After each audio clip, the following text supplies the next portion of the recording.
Olá, está começando De Frente com a Lei. E no programa de hoje vamos conversar com a vereadora Denise Pessoa, do PT, presidente da Comissão de Direitos Humanos, Cidadania e Segurança da Casa. Vamos aqui repercutir a Semana dos Direitos Humanos, encerrada nos últimos dias aqui na Câmara Municipal de Caxias do Sul. Tudo bem, vereadora? É um prazer recebê-la. Tudo bom, Fábio? Prazer é meu. Vereadora, ainda estamos aí sobre os bons efeitos dessa Semana dos Direitos Humanos, que movimentou não só a Câmara, mas todo o município, inclusive com um retorno importante, a imprensa local se envolveu diante dos eventos que discutiram diversas questões, ampliando também essa ideia de direitos humanos que muitas pessoas pejorativamente acabam falando, não, os direitos humanos é para tratar de presidiário, de bandido, e não necessariamente isso. Tivemos aqui debatendo problemas, heranças da ditadura militar, presos políticos, a questão dos negros, a questão dos moradores de rua, enfim, uma ampla pauta também contra a violência para a mulher. Que resultados ficam dessa Semana dos Direitos Humanos que nós poderemos reaproveitar aqui no debate da casa e até em projetos? Bom, a Semana dos Direitos Humanos, ela ocorreu do dia 10 ao dia 13 de dezembro e ela trouxe muita contribuição, acho que para debates na casa, realmente, né? E ela começou com a concessão da comenda Percy Vargas de Abreu e Lima, que é uma comenda que reconhece o trabalho na área dos direitos humanos, né? E esse ano, quem recebeu a comenda foi o Centro de Atendimento ao Migrante, o CAM, e especialmente pelo trabalho que vem sendo realizado com os estrangeiros. Caxias do Sul tem sido um polo, né, de atração para estrangeiros e a gente tem passado por situações que podem gerar problemas no futuro, problemas sociais.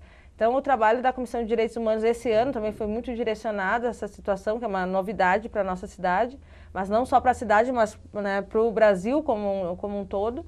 E o Centro de Atendimento ao Migrante tem sido, na verdade, um grande pilar aí de qualificação nesse debate e de orientação, porque é quem tem o acúmulo, né, dessa questão da política dos estrangeiros. Então, a gente conseguiu fazer essa atividade e coincidiu bom, dia 10 é o Dia Internacional dos Direitos Humanos, 65 anos da Declaração Universal dos Direitos Humanos, e que no seu artigo 13º ele diz que todas as pessoas têm direito à locomoção e a direito à migração. Então, a migração é um direito humano, né? Sair do país, voltar para o seu país é um direito reconhecido na Declaração Universal dos Direitos Humanos.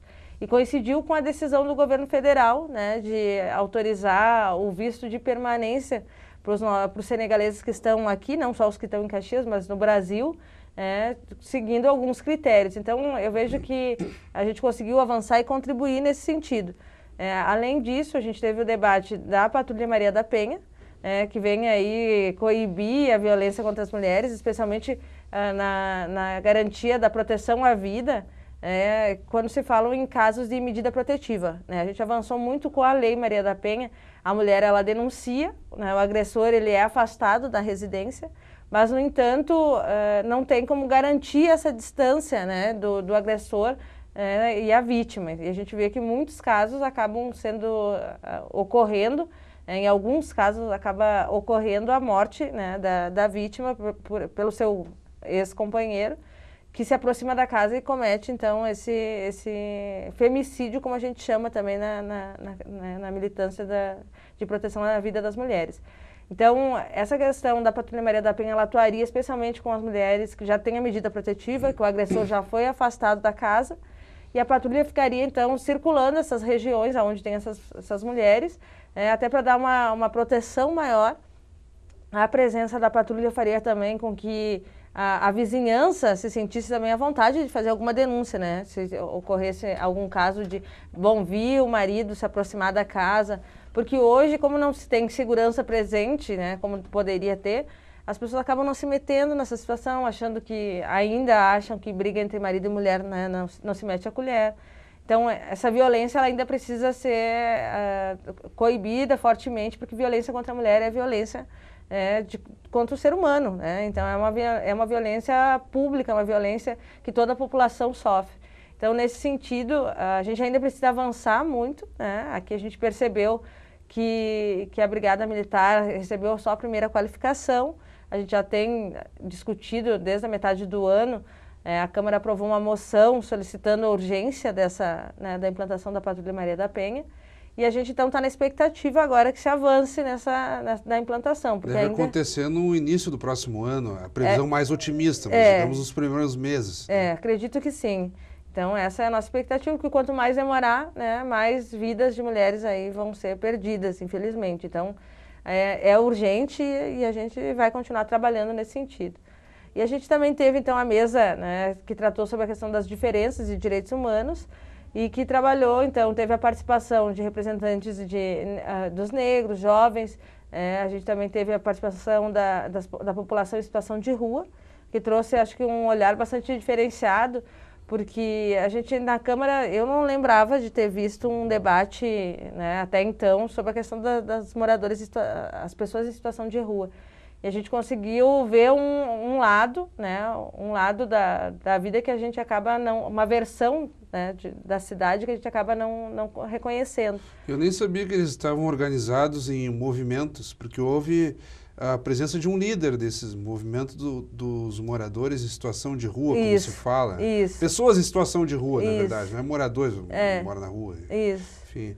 Então, eu acho que foi bem interessante, né, até para a população também se questionar, né, porque eles mesmos colocaram.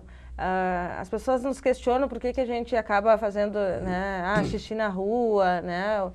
Bom, não tem outro lugar. Eles moram, né, a rua, a cidade é o lugar de moradia deles. Eles vão ir aonde, né? Claro. Então foram vários outros pontos que a gente começa a se questionar. Pô, me incomoda, mas quantas pessoas realmente se preocupam com aquele ser humano, né? As pessoas estão preocupadas com a estética da cidade, muitas vezes, né? Sim. As pessoas, não quero ver alguém sujo na praça, não quero ver alguém dormindo na rua, mas e o que eu faço para aquela pessoa, né, melhorar a condição de vida dela? É muito simples eu simplesmente querer que tirem a pessoa dali, né? Mas não resolve o problema. Tirar a pessoa dali, o problema continua existindo, mas é uma vida, então a gente tem que pensar mais qual é a forma, né, de realmente fazer com que essa pessoa tenha um empoderamento na sua vida, que ela tenha dignidade, que ela retome a sua vida, né? E a gente questionou, e foi questionado inclusive pelo movimento, a decisão da Fundação de Assistência Social de fechar o Centro Pop Rua para atendimento de café da manhã e banho. Então as pessoas tomavam banho no Centro Pop Rua todos os dias, e tinha o café da manhã, e o Centro Pop Rua simplesmente, né, houve a decisão... Que é mantido pela Fundação de Assistência Social do município. Mas com convênio do Ministério do Desenvolvimento Social, do Governo Federal. Né, uma política nacional. E até houve um episódio em que a coordenação desse centro que atende as pessoas em situação de rua alegou o fato de ter pego incêndio numa parte da estrutura, e aí então o serviço não seria oferecido. Outros questionaram que não, anteriormente a esse incidente já havia uma decisão de restringir a concessão de serviços. Na verdade, a decisão já estava ocorrendo há uma semana. No segundo dia eu estive no centro Pop Rua, e eu pude averiguar e conversei com todo mundo de que realmente não estavam mais servindo café, e não estava. Eu fui às 8 da manhã, que era o horário que eles serviam café, e não estavam mais servindo e não estavam mais autorizando banho. Então, foi uma decisão anterior. Agora, o incêndio pode até ser a desculpa do momento, né? Mas a gente sabe que a estrutura ela não era adequada, havia só um banheiro, né? E o que me consta é de que tem mais de 200 atendimentos por mês, né, de pessoas em situação de rua, então é um número considerável. Para um banheiro, realmente, a estrutura... Quem escolheu a casa como sendo um centro Pop Rua, na verdade, não conhecia as pessoas em situação de rua, porque se estimava um número e, na verdade, é um número bem maior, e que não comportava naquela estrutura ali. Mas simplesmente retirar esse direito sem previsão de quando vai voltar, para uma pessoa que só tem o café da manhã, retirar o café da manhã é perder tudo, né, na área da alimentação. Então a gente questionou, e inclusive o pessoal ali do movimento naquela tarde reuniu no Conselho de Assistência Social com mais algumas outras pessoas que são moradores de rua aqui de Caxias, e foram até inclusive ao Ministério Público para cobrar, né, os seus direitos. Então acho que foi um debate bastante amplo, bem interessante, que a gente conseguiu ampliar esse debate sobre os direitos humanos, né, do que são os direitos humanos, que mesmo que exista ainda um preconceito e que se diga que só defende bandido, só defende presidiário, os direitos humanos eles são universais e naturais, né? Então, naturais, todas as pessoas por nascer já têm direitos, né? E eles são universais porque em qualquer parte do mundo eles devem ser respeitados. Então, e essa fama de defender bandido, ela já vem desde a ditadura militar, né? Um período de repressão, que é quando surge o movimento, e ele surge especialmente para defender, né, os direitos das pessoas que estão sendo presas e torturadas, e que naquele momento eram considerados subversivos, que eram considerados bandidos, e havia todo um controle da mídia e dos meios de comunicação que começaram a dizer, então, que os direitos humanos defendiam bandido até para desqualificar esse movimento, né? Aproveitando que a senhora toca na questão das pessoas em situação de rua, é interessante que o noticiário de uns tempos para cá se apropriou bastante e passou a desenvolver reportagens e acompanhar a rotina dessas pessoas.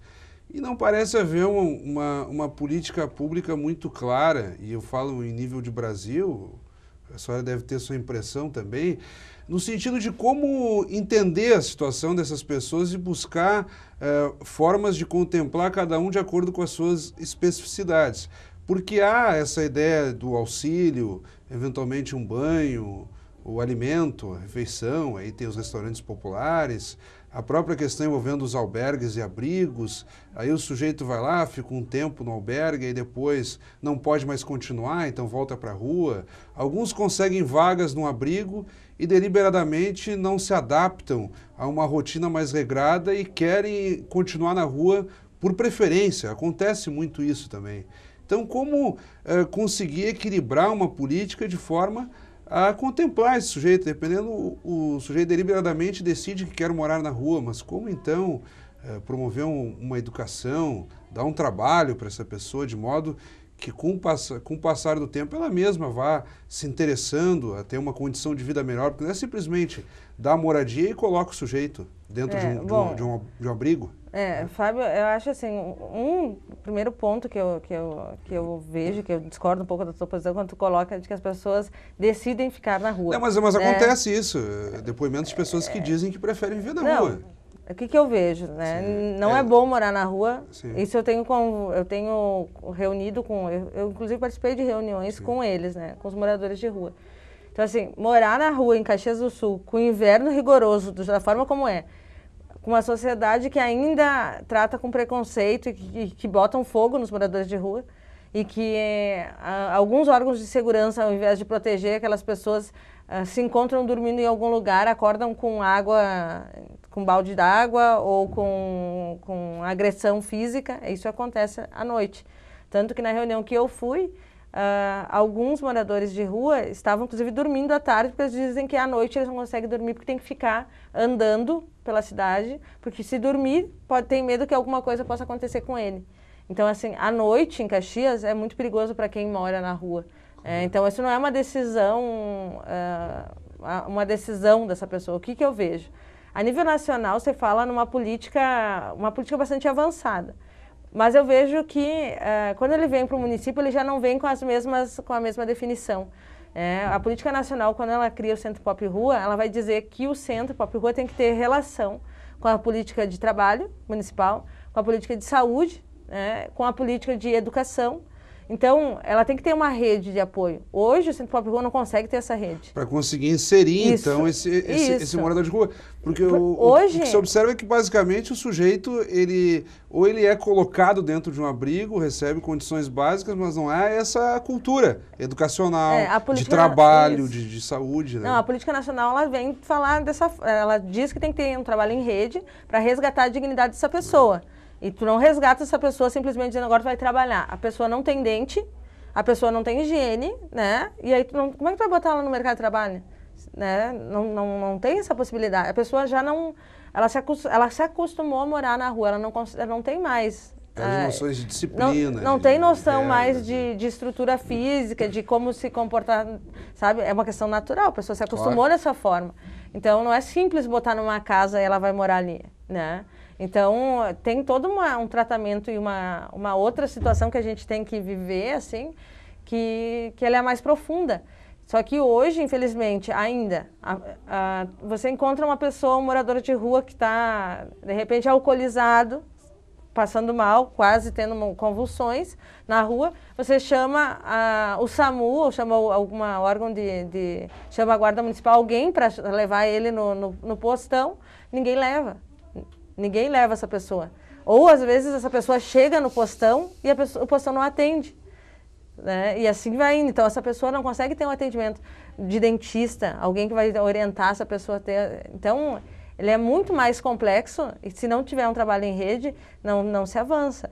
Né? Então, mesmo essa questão de alimentação, ela ainda é muito limitada, né, para essas pessoas. Muitas vezes depende do voluntariado. Pessoas voluntárias que fazem aqueles mutirões e aí levam, então, sim, porções de comida. E política habitacional, né? Que política habitacional a gente tem para quem não tem renda? Para quem não tem, né, uma folha de pagamento. É verdade. Então, não é assim, ele está ali na rua porque ele quer. Né? Muitas pessoas que estão na... Eu não quis dizer, vereador, que a pessoa quer, mas é que às vezes não se acostuma com... É difícil decidir o contrário. Com as regras de albergues, enfim, que a gente sabe que não é tão simples, não é? O sujeito vai lá, fica bem confortavelmente, não é assim. Sim. Então, às vezes a situação é tão ruim que o sujeito acaba voltando para a rua. E há pouco tempo atrás, inclusive, havia quando teve um inverno mais rigoroso, né? O pessoal fez tipo uns alojamentos meio provisório lá próximo da garagem da prefeitura. E eles foram. Por quê? Porque não foi exigido banho, não foi exigido, né? Então, assim, eles vão da forma como eles querem, mas primeiro vão proteger a pessoa. Primeiro vão proteger, não vamos querer botar regra agora, porque a pessoa não tem... nesse ponto eu queria chegar, velho. Não tem como tu botar a regra, a pessoa está sem regras, né? Então, acho que tudo isso é uma construção, tem que ter paciência e tem que ter compromisso com a dignidade dessa pessoa. Vereadora, nessa segunda parte do nosso programa, eu gostaria de tratar do último painel. Nós tratamos aqui da Comenda Percival de Abreu e Lima para o CAN, o Centro de Atendimento ao Migrante, desculpa. A questão da Patrulha Maria da Penha e depois essa questão da igualdade e desigualdade, pegando sobretudo os moradores em situação de rua. Mas o último painel, que também chamou muito a atenção, trouxe à tona as atividades que têm acontecido com uma relativa força e atenção no Brasil, voltado à questão da verdade, as comissões da verdade, tanto a comissão instalada em âmbito nacional ano passado, quanto as comissões nos estados. Rio Grande do Sul foi um dos que aderiu a essa ideia. Resgatar por meio de depoimentos das pessoas que vivenciaram esses problemas, e, sobretudo quem foi torturado. E aí, no sentido de reunir esse material e aí os órgãos competentes definirem se vão punir ou não. E aqui uma especificidade muito interessante de ouvir caxienses, pessoas oriundas do município de Caxias do Sul, que já prestaram relatos à Comissão Estadual da Verdade. E aí eu até trouxe os nomes dos 4 principais depoentes, que foram, então, o José Rubens Pedroso, que foi preso e torturado nos anos 70, o senhor Luiz Pizetti, ex-vereador caxiense, foi preso em 64, o Maete Boff, preso e torturado no Chile, participou da VAR Palmares, a vanguarda revolucionária, e o Ricardo Segala, filho do Bruno Segala, que tem aqui a escultura aos direitos humanos dentro da Câmara, de autoria do então Bruno Segala, que também foi vereador da Câmara, já falecido, o filho dele trouxe esses relatos. Como é que o senhor observa esse esforço coletivo que tem acontecido de forma institucionalizada, no sentido de trazer à tona e resolver essas lacunas que continuam abertas do período ditatorial no Brasil, de 1964 a 1985? Bom, eu vejo que essa questão da Comissão da Verdade, ela é uma política bastante importante. Ela vem até tentar resolver uma das principais críticas, inclusive da ONU, quanto à questão desse período de repressão que o Brasil ainda não resgatou e não levantou. A gente tem, mesmo com a lei da anistia, que foi, né, perdoado todos os crimes que ocorreram durante a ditadura, todos, né, indistintamente. Inclusive os torturadores. Isso, inclusive os torturadores, né? Então, quem violou, né, os direitos humanos também foi perdoado. E isso que a ONU, né, não recomenda e cobra que os países, né, revejam isso. Então, o Brasil, acredito que está nesse caminho, né, primeiramente fazendo esse levantamento dos fatos que ocorreram nesse período. E a Comissão Nacional da Verdade, ela tem feito esse trabalho, a Comissão Estadual também. Então, em Caxias foi a primeira cidade que foi realizada no interior, né? Normalmente estávamos fazendo audiências em Porto Alegre, e a partir de Porto Alegre se utilizava temas, então, mulheres contra a resistência, mulheres na resistência à ditadura militar, foi feito também trabalhadores na resistência da ditadura militar. E nessa edição dos trabalhadores, a gente teve o depoimento de um caxiense, que é o Orlando Michele, que também foi preso e torturado durante a ditadura, e ele deu relato lá, e foi a partir do contato com o Michele que a gente construiu essa atividade aqui, em Caxias, que trouxe então Caxias na resistência à ditadura militar. Com o presidente da comissão, o Carlos Guazelli. Carlos Guazelli presidindo a Comissão Nacional Estadual da Verdade. Estadual da Verdade. Ele que é filho do Eloar, que também foi Guazelli, que foi um advogado, na verdade, que trabalhou na defesa dos direitos dos torturados. Várias pessoas que foram torturadas e perseguidas tiveram como advogado o pai do Carlos Guazelli. Uma questão que chamou bastante atenção, vereador, é a senhora política que está no exercício de um mandato parlamentar, a desilusão dessas pessoas que foram torturadas a essa época.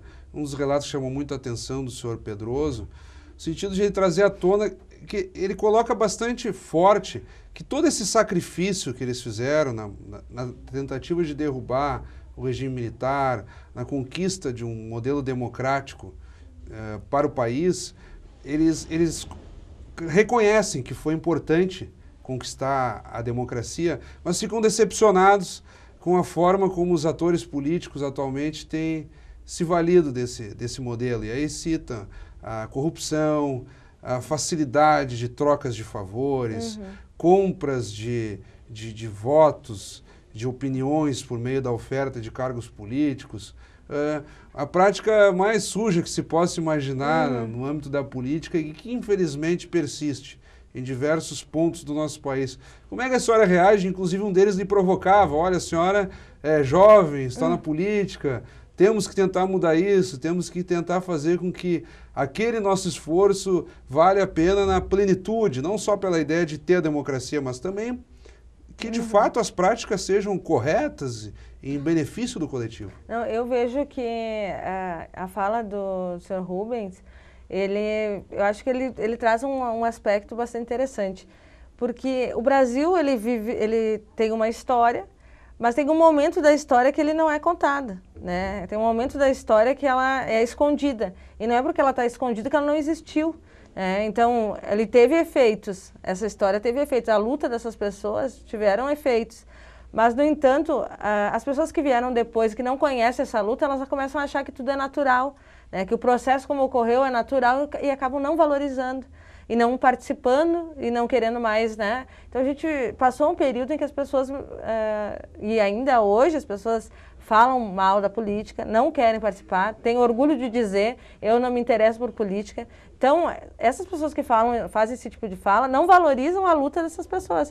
Mas não valorizam por quê? Porque não sabem, porque não conhecem, porque acham que é natural, né? Que o direito ao voto vem naturalmente e que a democracia é assim, sempre foi assim. Então, eu vejo que o fato de trazer à tona todas essas histórias, ele também contribui para valorizar a democracia. Então, o fato de as pessoas não saberem essa história que está sendo escondida, que foi escondida, gera essa desvalorização, né? A questão da terceirizar, não dou valor, elegi, votei, ele que faça, né, as coisas, eu não vou participar. Então, eu vejo que a Comissão Estadual da Verdade, esses momentos aqui, eu mesmo sendo uma vereadora jovem, sempre procurei, no aniversário da Lei da Anistia, falo sempre aqui na Câmara sobre a Lei da Anistia, e sempre procurei divulgar os fatos que ocorreram. A gente já tinha feito uma outra atividade da Comissão de Direitos Humanos há um tempo atrás, que a gente fez na universidade, e agora, então, de forma mais institucional, para ficar para a história do Brasil, né? A história do nosso país, esses relatos que as pessoas vão poder consultar e saber. Então, eu acho que é muito importante a gente saber a verdade, saber o que ocorreu, para que isso não ocorra mais e que as pessoas valorizem cada vez mais a democracia, né? Um ponto que chamou a atenção dentro daqueles relatos, o senhor Maete Boff colocando, e aí as pessoas não têm muita noção do que significa isso. Ele colocando que no momento de opressão, no caso, os militares num regime de exceção, proibindo inclusive a própria participação política, porque se desenhou uma bipartidariedade entre a Arena e MDB, mas ainda assim, governadores, prefeitos, indicados, a ideia do voto livre era muito complicada, não era na prática como existe hoje. Eu quero chegar no seguinte: hoje a pessoa insatisfeita com o governo, com uma política, qualquer situação, ela vai para as redes sociais, ela pode ir para a rua, ela pode fundar um partido, inclusive. Hoje em dia, quantos partidos surgem? E naquela época ele disse, no regime de opressão, a única forma que nos resultava era partir para a luta armada. Nós tínhamos que responder a um regime de opressão de uma forma armada, mas nós sequer tínhamos armas, ou armas suficientes, dizia ele. Em determinado ponto ele disse que se decepcionou, inclusive, com essa ideia da luta armada e tentou buscar novas frentes. O desespero dessas pessoas tentando se manifestar, tentando ter voz. Não, e ele ainda coloca que a gente acabou indo para um lugar onde eles eram mais fortes, né? Um campo que, bom, a luta armada com militar, né? Quem que sai ganhando? Então, é um esforço muito grande e é isso que tu coloca, né? As pessoas hoje têm todas as suas formas de se comunicar e de protestar e de fazer diferente e às vezes não fazem, né? E às vezes não fazem. Então, é essa lacuna histórica que no meu ponto de vista causa essa forma de se posicionar hoje, que a população ainda não se apropriou do que ocorreu, né? E até a gente viu no início também dessa atividade com a Comissão Estadual da Verdade, a gente viu aquele curta Armada do Jorge Valmini, e que ele fala de um profissional da área de comunicação que foi torturado por escrever, né, algum artigo sobre a política. Então, a mídia era controlada, extremamente controlada. As matérias censuradas. As matérias censuradas e a tortura, né, violenta. Inclusive o Estadão de São Paulo e depois diversos jornais do país copiaram que antes da edição final, de mandar para impressão, o jornal todo era vistoriado por censores que diziam, não, esse texto não sai. Então ficavam blocos em branco. Em determinados momentos saíam as edições com partes em branco nas páginas. Depois eles começaram a colocaram receitas de bolo e trechos de poemas com Camões, assim, em sentido de protesto. Então o leitor via aquilo e já sabia, pô, aqui foi censurada uma matéria. Então é um outro período, né? É um outro período e a gente precisa resgatar, né? Resgatar todas essas informações. Acho que os relatos ali foram bastante interessantes. A gente teve também o Paulo de Tarso, que também foi um militante da VAR Palmares e que também trouxe algumas informações. A gente também teve o padre Mariano, que também contribuiu aí, trouxe o relato de uma pessoa que é um religioso, e que também com a sua ação sofreu repressão durante o período da ditadura. Eu vejo que a ideia é continuar resgatando, né? A Comissão de Direitos Humanos, a gente vai repassar tudo que foi realizado, né? A taquigrafia, vídeo, tudo para ir tanto para o arquivo histórico aqui do município, quanto para a Comissão Estadual da Verdade, para que a população possa consultar e saber todas essas informações. E eu queria também destacar desse debate, né? Acho que uma fala que foi bastante recorrente foi das gerações perdidas. Foram as gerações que foram, por ter posição, por lutar contra a desigualdade, foram pessoas que foram retiradas, né, dos seus movimentos e foram aprisionadas e reprimidas. Então, se perdeu uma geração, uma não, duas, né? Essas pessoas, talvez os filhos que viam e que não, né, já não se movimentavam mais, então foi quase que um calar aí generalizado na nossa sociedade. Então essas feridas eu acho que ainda não estão fechadas. Essas feridas ainda estão abertas e a gente vê na fala do seu José Rubens, né? Ele diz que ele ainda está preso, ele coloca. Então, e é isso que reflete a nossa sociedade hoje. A gente precisa urgentemente resgatar toda essa história. E eu defendo, sim, que crimes que violem direitos humanos sejam punidos. Independente, né, se foi com a desculpa de ser a serviço do Estado ou não. Qualquer crime que seja contra os direitos humanos ele tem que ser punido. De fato, países latino-americanos, o Chile, o Uruguai, mas sobretudo a Argentina, que fez uma comissão da verdade que funcionou mesmo no sentido de resgatar todas as máculas históricas e punir os militares, diversos militares indo presos. O que no Brasil ainda é complicado, porque sempre existe uma cautela, um receio dos órgãos constituídos de mexerem com os militares. Né? Muitos desses torturadores, inclusive, estão em espaços de poder ainda hoje, né?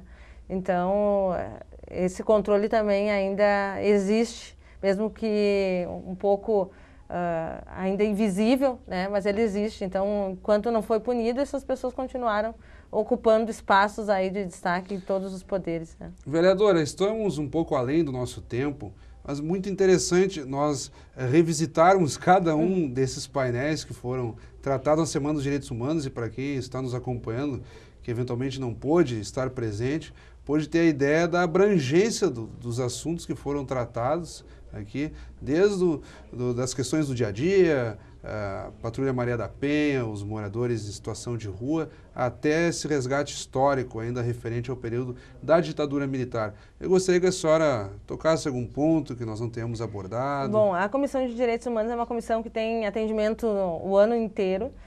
Existe uma assessoria da comissão que faz atendimento individual, então existem situações, né, mais individuais e situações coletivas. Então, as situações coletivas a gente acaba encaminhando como audiência pública, debate entre poderes, né, e os individuais a gente acaba tratando, né, de forma individualizada, com uma entrevista, uma conversa, né, o atendimento e encaminhamento. Então, a comissão ela é bastante ampla, a gente viu aí os debates, né, que foram realizados, e a gente costuma orientar também as pessoas sobre seus direitos, né? Então, quem tiver alguma dúvida, quiser entrar em contato com a comissão, tiver alguma denúncia de violação de direitos humanos, denúncia contra a violação de direitos humanos, tem o Disque 100, que é o Disque Direitos Humanos, que é um número, na verdade, nacional.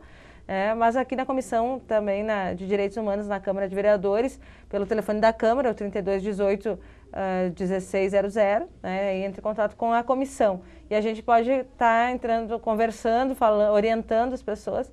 A comissão também tem a distribuição das cartilhas, né, dos direitos humanos, que também orienta e vai especificar cada direito humano que é trazido na Declaração Universal dos Direitos Humanos. Então, eu deixo esse registro, né, e agradeço a oportunidade de falar um pouco mais do nosso trabalho. Nós é que lhe agradecemos mais uma vez, lembrando que também fazem parte da Comissão de Direitos Humanos os vereadores Flávio Dias, Mauro Pereira, Rafael Bueno e Renato Nunes. Mais uma vez, muito obrigado, vereadora. Conversamos então com a vereadora Denise Pessoa, do PT. Obrigado pela audiência, continue acompanhando a nossa programação e até o nosso próximo encontro.